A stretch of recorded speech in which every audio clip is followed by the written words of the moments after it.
done it!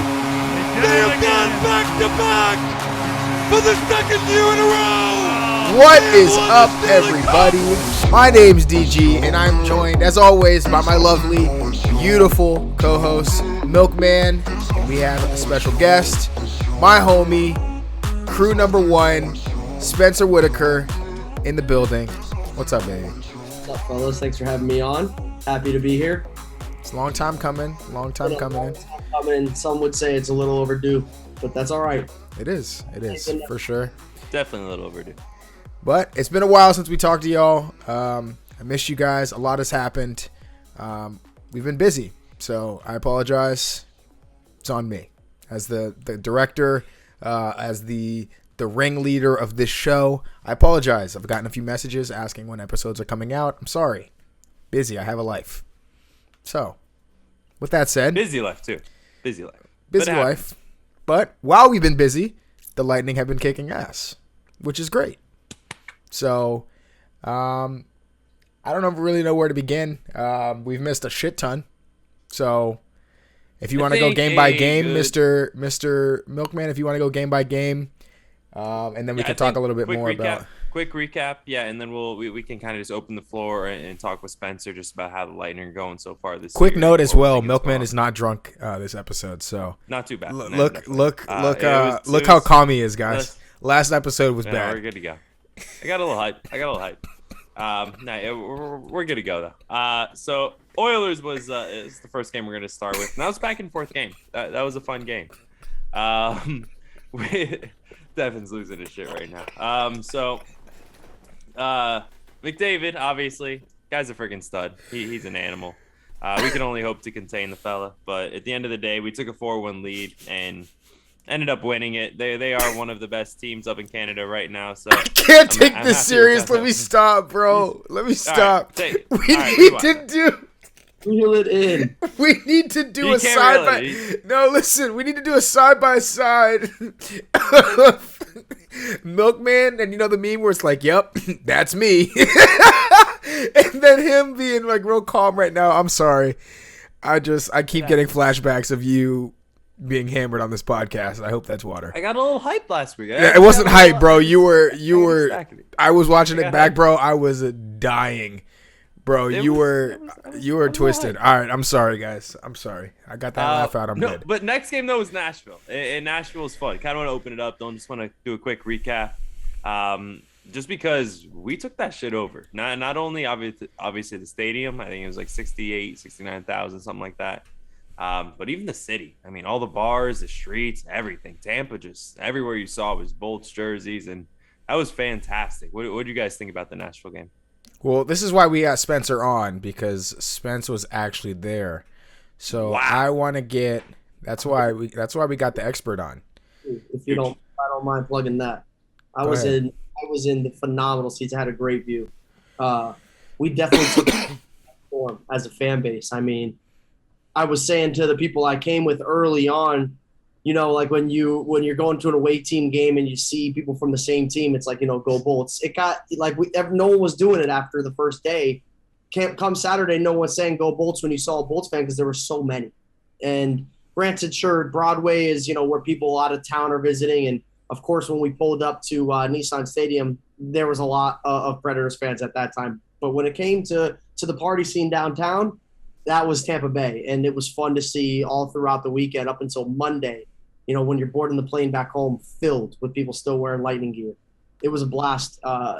They put on a hell of a show too, man. Every time there was a stoppage in play, there'd be live music, and it was like that in the bars, and it was like that in the stadium. And it was damn, just that's lit. It was a lot of fun. I mean, granted, I don't know country music, so I'll probably get slammed for that. I don't love country music, but I eventually I was just enjoying the live aspect of the music, and they had some. Here's the thing about Nashville, though: you don't have to like country music to enjoy that shit. It's still like when it's playing live, like this shit is fun. Oh, I felt like it felt authentic. You know, I'm there, and it felt like the authentic experience. Every bar you go in, people always told me there's going to be live music, and it was good. Man. It was a fun time. You can get carried away in that town, man. Dude, Nashville is fucking. It's lit. I will never forget the first time me and my fiance went. I was like, we landed and we're in the Uber, and I'm like, why the fuck are we in this country ass town? Like, I don't want to be here. Oh man, such Bro, a hater. boy, was I, who the fuck has heard of Nashville? Like, this is like a couple years ago. Like, now everybody knows that Nashville's like popping, but like, this is like as it was like kind of on the come up, and I'm like, what the fuck are we doing here in Nashville? Like, what the fuck is here for? Like, there's nothing here. Boy, was I wrong. I got twisted every single night. Everybody was so nice. If you've never been to Nashville, holy shit, what are you waiting for?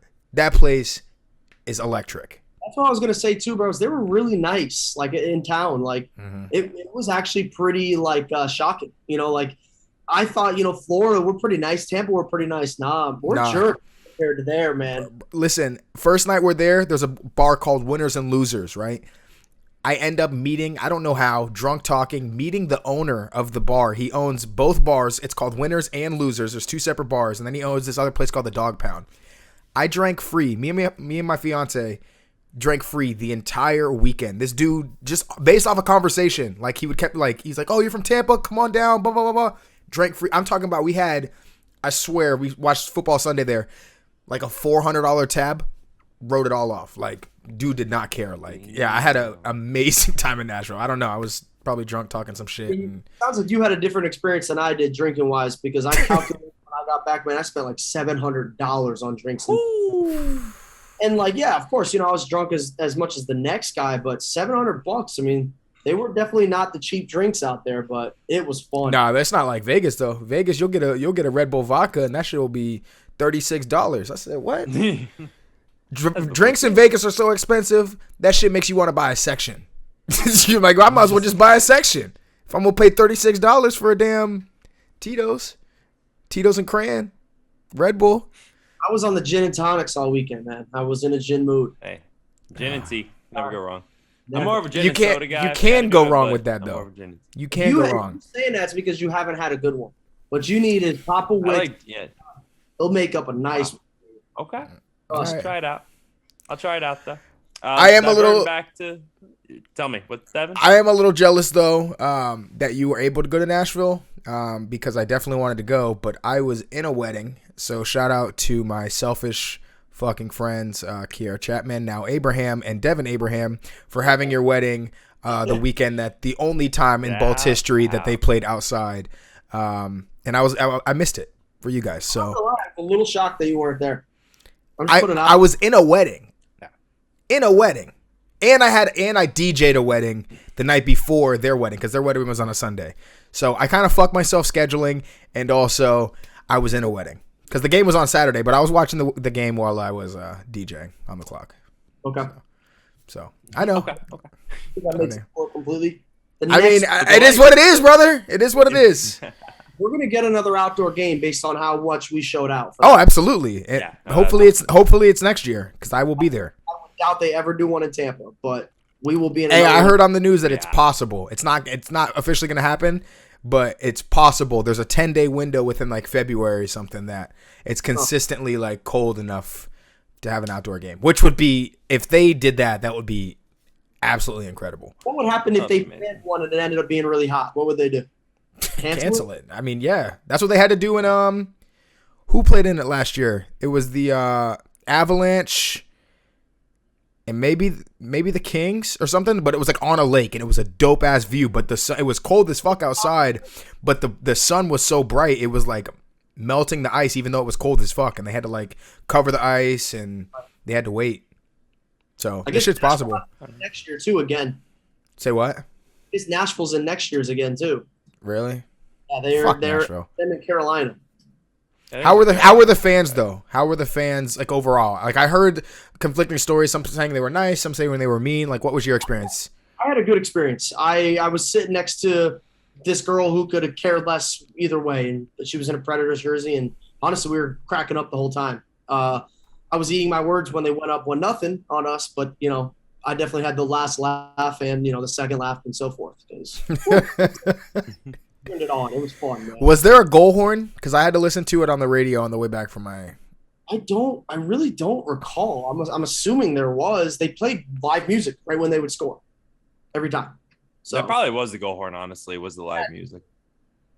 That tells you how much I was drinking. I don't remember.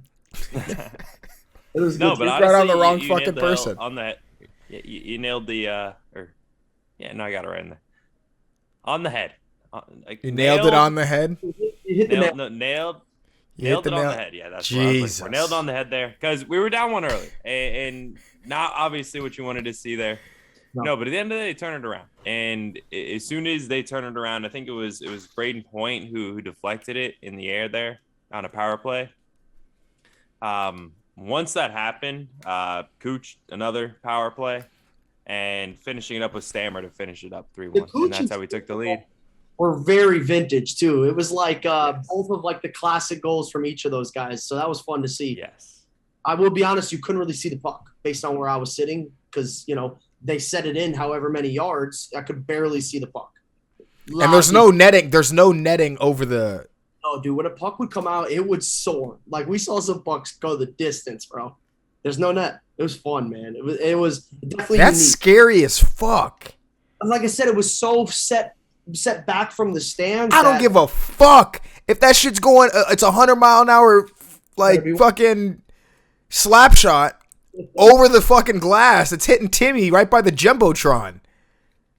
There were a couple close calls. I don't know if I saw any really quite make it into the bleachers. Like I said, it was pretty far out. Jesus, dude, that's scary. Yeah. Well, glad you're back home safe in one piece. Yeah. Especially, I know the way that you party. So it took the entire crew about a couple days to get right. I saw. I mean, first night you were there, you got a section doing it big. Yeah. And what's up with this, man? I've got a lot of grief from posting that. People like, you go to the club in Nashville. It's not even. Was it a club though? I feel like Nashville only has bars. I feel like it was just a bar with bottle service. Like, that's the way to go. You're not bumping in. You don't got to worry about waiting in long lines and all that. Like, trust. Don't get me started because I can't go out unless I'm in a section. Like, I've become that bougie. So don't get me started. I actually might want to hear a little bit more about that. I'm just saying. I'm a bougie guy. I don't step foot. I don't step foot. Obviously, happy the only thing that took a massive bruising is the wallet of yours. But at the end of the day, Lightning looked good, and our superstar stepped up in Nashville, which is what you want to fucking see. When the lights come on, outdoors, Stammer, Cooch, Point, they led the way. And we got some Bogosian fucking karaoke. That was funny. I don't know if you saw that. I did not see that. Not. What? I was about to say I did not. Is that like on like the little bus that they took to the game or whatever? No. Like, it was like in a bar after a game and he's singing fucking karaoke. Yeah, I didn't see any of them out and about. I was a little disappointed. I thought for sure I would. Wow. They probably had like their own little party or something. But yeah, there was some live Bogosian. I think Shelby tweeted it out. Recurring guest. How was Shelby, the singing? The 520. It was horrible, but it was funny. It was funny. Finishing up the games, though, I could definitely go quickly through the rest of the games. We want to finish those up. Let me touch on the Senators real quick, though. Okay. So we did come home and played the Senators, and I'm sitting there watching the game and navigating through Bolt's Twitter, and it is a fucking massacre when the Senators went up 2-0. Everybody's freaking out to the Senators, and then holy shit, the Lightning happened, and 5 straight unanswered goals, and you're sitting in the third period, you're like, damn, we're really dominating, but at one point, like, people were actually worried about this shit. And, like, I'm usually the worried person, like, says the guy that, like, pronounced him dead 2 weeks into the season, but y'all gotta chill. Y'all gotta chill for real. Like, number one, we're playing Ottawa, and second of all, it's the fucking Bolts. It's a recurring theme for this whole season. We start off slow every single time, and that's one thing that I don't like to see, but we start off slow, and then we come back and get punched in the mouth, and then we respond. Tampa Bay findaways, honestly. Yeah. So, what'd you see? That's it I was going to say about the Sens. We just came out flat, 2-0. Everyone shitting their pants, and we just turned it on. Started to look like the Bolts, put up 5 unanswered, and GG's on them.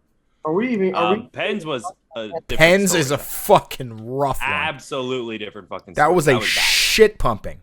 From second 1 till second 6, well, I guess 60th minute, ugly. Fucking ugly. That's like opening night, got dominated. We went to Pittsburgh, we won a close one, and then this one was just They looked good though. You got to give them their credit. Bro, they shut us the fuck down, bro. Yeah. Up and down the ice, and they were like one move ahead of us the whole game. It was like we tried to set something up. I'm trying to think.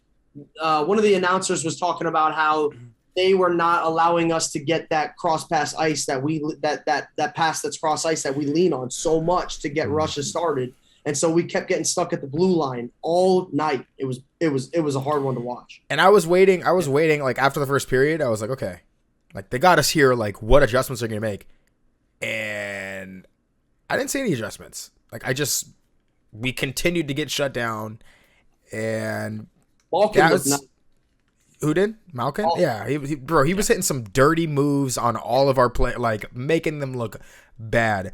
And I'm gonna say this. I know my word doesn't hold weight on this podcast, but if we see them in the playoffs, You're one of the hosts of this podcast. What do you mean your word doesn't hold? I mean weight to the listeners, because if you run back some of the things I've said, it's really stupid. And people hold receipts. That's what I'm saying. That's what I'm saying. So my word doesn't, hold that much weight. But I see what you're saying. let me put this out there though. If we play, like, I'm not worried about the playoffs. Like, we're 100% gonna be in the playoffs. Doesn't matter what fucking seed, whatever, first or second seed, who cares? But they are a scary team to run into. They would be a very, very, very scary team. A veteran team, hungry. Malkin and Sidney Crosby, how it reminds me of maybe of that season where Ovechkin's like, I'm not going to be denied type shit. Like they just catch fire. They're at the end of their career. They got a young core around them. Good goaltending now. Tristan Jarry's played a fantastic game. That's just a scary team that was able to shut us down. Defensively, that is a scary team to me that I do not want to face, to be honest, in the playoffs. And Malkin just came back in January, so he's fresh, and he looked fresh. And so he's going to be hitting his stride too later on. I don't want to see them, but again, like you said, you got to kind of, we're splitting hairs. There's a lot of good teams coming out of our conference, but they're all in the East. The East is fucking loaded this year. No, Pittsburgh. No. So the earliest we're gonna play Pittsburgh would be the Eastern Conference Finals. So they're obviously in the East, not West, but the earliest we would play them is the Conference Finals, which is nice because there's two chances they get fucking whopped out before us. We're probably going to play both the Canes and the Panthers too at some point in the playoffs. So annoying too, man. Gonna play the fucking that's terrible. The fact that we can play the Panthers in the second round, and if scary. we're the two best teams in the East, and it's a second round matchup, is actually bullshit. And it's waiting for we need the 1 seed. Honestly, we need the 1 seed in my opinion. I'm not trying to be the 2 or 3 seed. Most likely. And that's you're gonna have to run the gauntlet this year. We've been our last two cups, the Stars team that got hot, and then a Montreal team that got hot, but neither of them were as much as a juggernaut as the Avs look like and these other teams in our conference. It's gonna be. And I actually want to open that up before we even finish up talking about the Red Wings here. I think that this playoff run will be the most difficult playoff run that we've experienced in any of the playoff runs we've had recent years. Every team is fucking loaded. It's tough. Loaded. The Canes, the Panthers, the Pens, and the Avs, like that. Potentially even Vegas now with Eichel, and like all of them are loaded. It is very scary for all of them are finals worthy opponents, and that is scary to know that from round 1 till the finals, you're playing finals worthy opponents. That scares the shit out of me a little bit. But I mean, if there's any team that can do it, it's us. But also shout out to the Vegas Golden Knights circumventing the cap as well, putting Mark Stone on LTIR. Fuck you for anyone who fucking talks shit and is like, oh, I'll take a play out of the Lightning's playbook. It's in the fucking rule book, dude. Something that we voted against. Y'all can shut the fuck up. But am I mad about it? No, I'm not. What I'm mad about is the jokes. So fuck all y'all for saying they're taking a page out of our book. It's literally in the rule book. So see you soon, Mark Stone. See you soon. Yep. But yeah, I mean, this is you got to win the Atlantic. You have to win the Atlantic so that we can get an easier opponent to start off and play a wild card team. Because otherwise, it's going to be us against the Pens, us against the Canes, or us against the Panthers to start. You just hope that won ice game 7. But wouldn't we play ice game 7? But wouldn't we play the Canes? We'd play the winner of that series. So if we won the Atlantic, we'd play wild card 1 or wild card 2, depending on our seed. and then probably the Canes and Panthers would play. So it's not like it was last year where you only play your division until. I thought It's last just all. No. Last So year the was. way that it works is the top 2 seeds of the East will play the top wild cards, Right. and then 2 and 3 play 2 and 3 from each of the divisions. Right. And so then we would play the winner of Panthers Carolina. Correct. Assuming we win ours, obviously. Assuming that Toronto is, but like. Oh, we didn't even talk about Toronto, but I don't give a fuck about. I don't care about Toronto in the playoffs is a different team in the regular season, but doesn't matter to me. Still a great team. At the end of the day, Toronto's still a great team. They're going to be a team to be difficult to run through, but And they have Matthews. And Matthews is hot right now. Enough. Hot daddy. He's hot on daddy. fire. Yeah. Let's finish up recapping. Red Wings. Yep. Quick with the Red Wings. Defense stepped up. I mean, obviously not McElhinney in net. A very formidable opponent. It's not like we're playing the Avalanche over here, but Hedman started up power play goal. Sergey put us up 2-1, and we just closed it out. It wasn't a beautiful game. It wasn't a gross. It was a grinding game. It was a grinding game, and it was one we expected to win. And I'm happy we did. McElhinney with only let him in 1 goal, so I guess goalies with gray hair can play. Who? Or McElhinney. Wow, Elliott. Who? Wow, I've been saying McElhinney this whole time. My dumb ass, Ouch. Elliott. So I guess Okay. Brian Elliott with gray hair can do it. I mean, shit, McElhinney probably could have got a win against that fucking team. Yeah, probably. Jesus. He made He made a few saves though. He made some nice saves. What'd you say, Spence? I said I thought he looked good. I thought Elliott looked good. For not being in net for 3 weeks. Well, if we can get that kind of performance on him on a back-to-back, like the only time we ever see him, that's fine. Because a lot of times those have been toss-up games where it's like we're probably going to lose, or if we can score enough goals, we can win these. Right. Win 3-1 the way we did. It was 2-1 up until with the empty net, if I'm not mistaken. I can't believe I just called Elliott McElhinney. Multiple times. I think holy fuck! What year am I living in? Yeah. Fuck. And then obviously we're recording right now during the Blackhawks game. We are down 1-0. Haven't watched too much of it because we're recording, so we'll have a full recap next episode, probably next week. But that brings us to this part in our schedule right now, where holy fuck, boys, this is a gruesome stretch. I mean, we're going from Chicago to Winnipeg to Calgary to Edmonton to Vancouver to Seattle in a week and a half.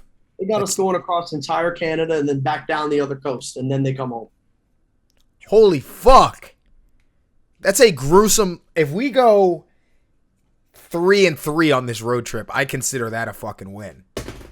Holy fuck. That's brutal.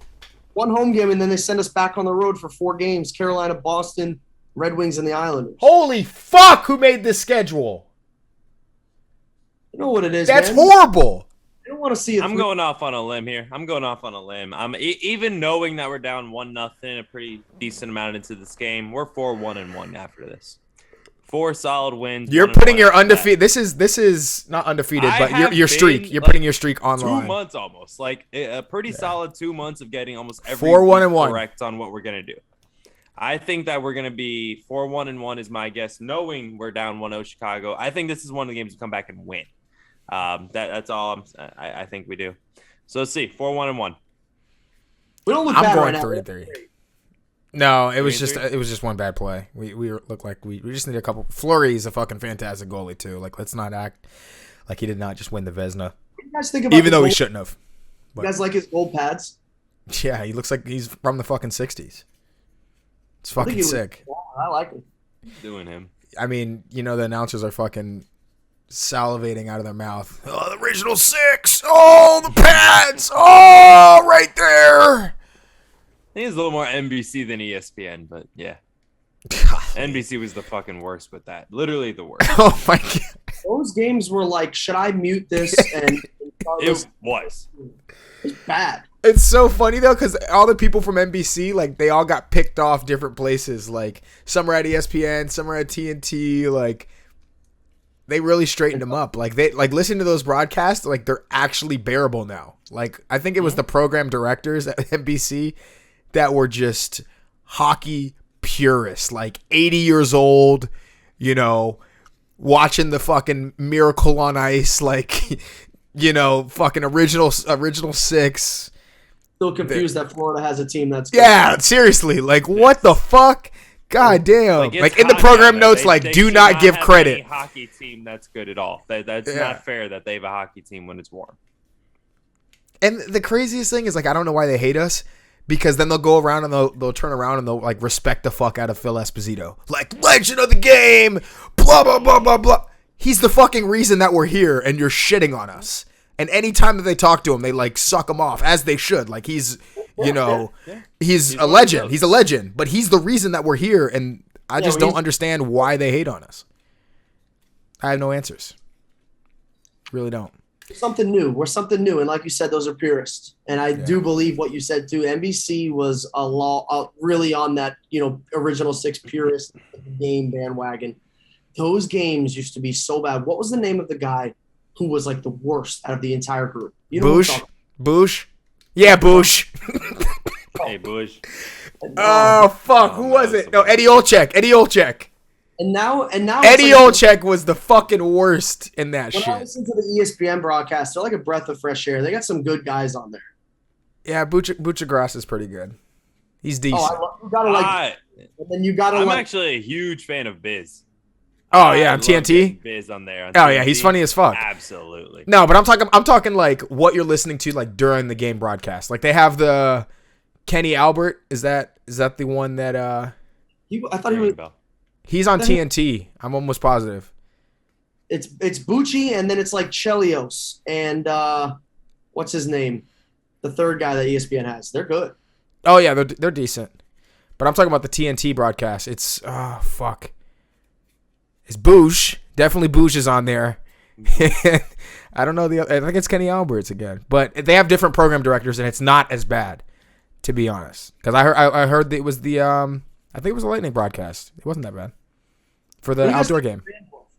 Who? Our guy. Randorf? Yeah. I like him. I'm fine.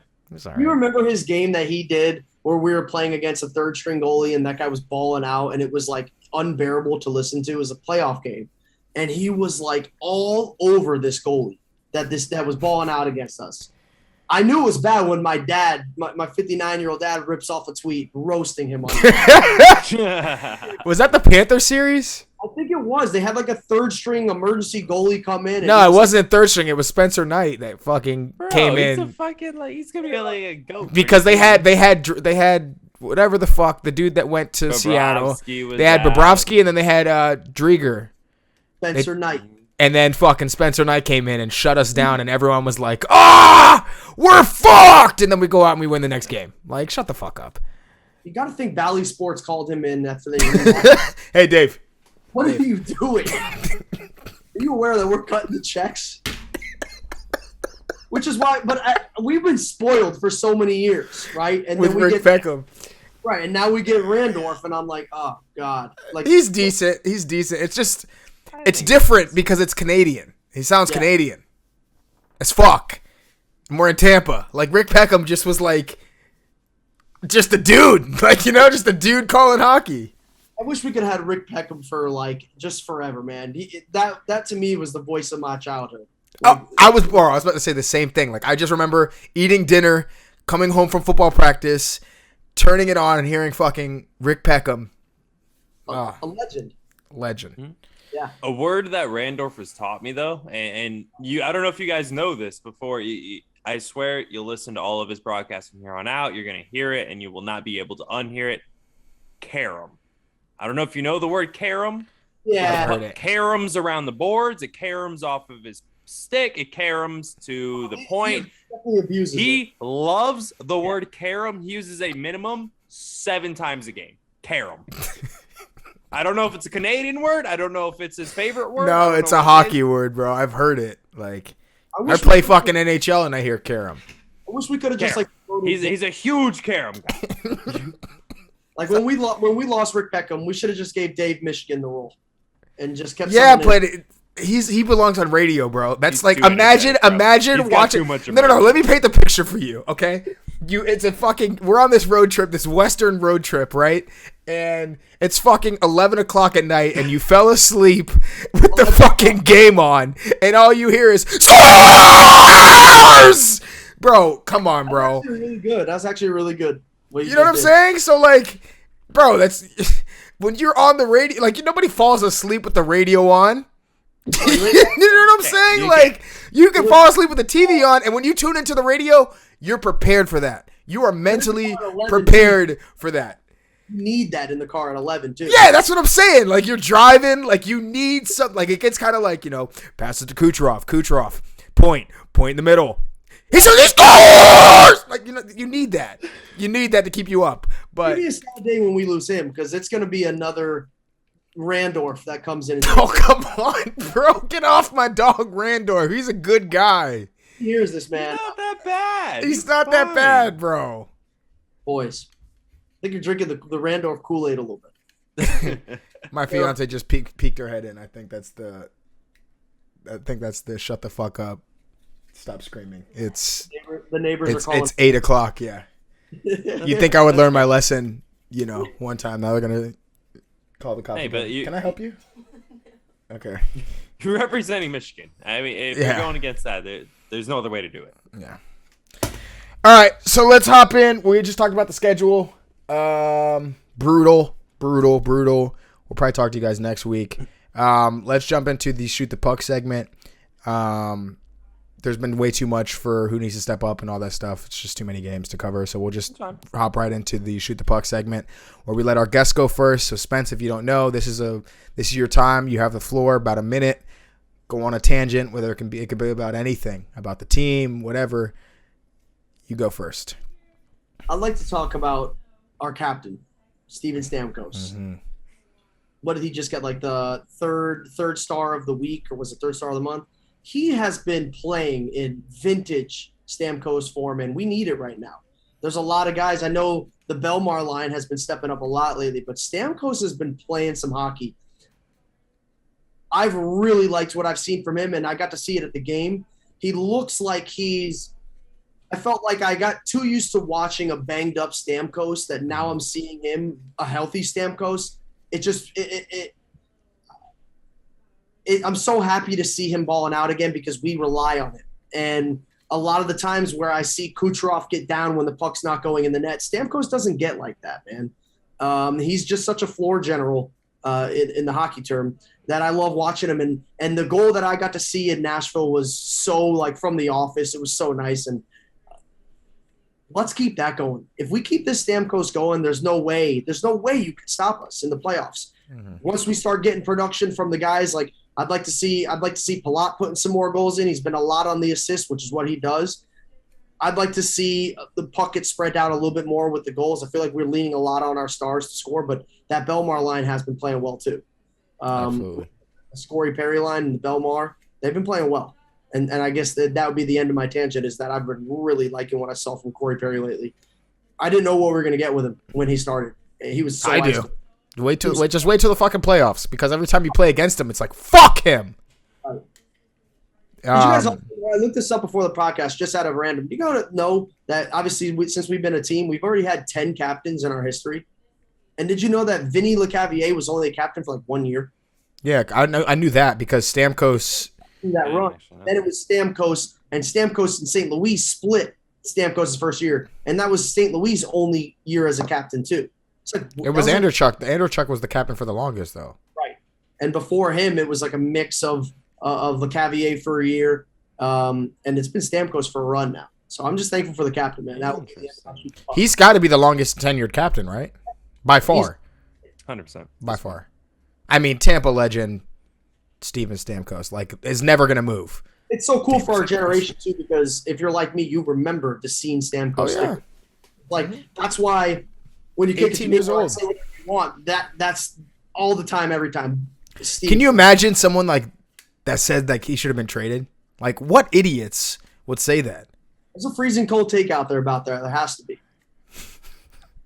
Check the film. No, I was definitely on that train. At least at one point, I could say it's because he wasn't healthy, but he's been healthy, and it's been refreshing. Like to go off of your point, like it's refreshing to see. Like, holy shit, this guy really is fucking good. But he's been playing so banged up, and it's not even funny. Like, think about how much hockey they've played, And the fact that he's like still healthy, like right now, like it's awesome to see him this fully healthy. Like, dude, it has to be the TB12 method. Like him and I'm telling you, him and Tom have been chilling, hanging out, and he looks like a young Steven again. He looks younger, bro. Because we saw a half of a Steven Stamkos for too long. Bro, him and Tom have been hanging out on fucking Davis Island. Tom's been giving him his fucking TB12, access to Alex Guerrero, avocado ice cream, tequila. Dude, he's on the TB12 shits. I'd like him till he's 45. That'd be something. That'd be lit. Like a fucking. He'd be a straight Ovechkin, the second coming, just sitting in the circle, waiting. Mm-hmm. From The Office. From The Office. All right.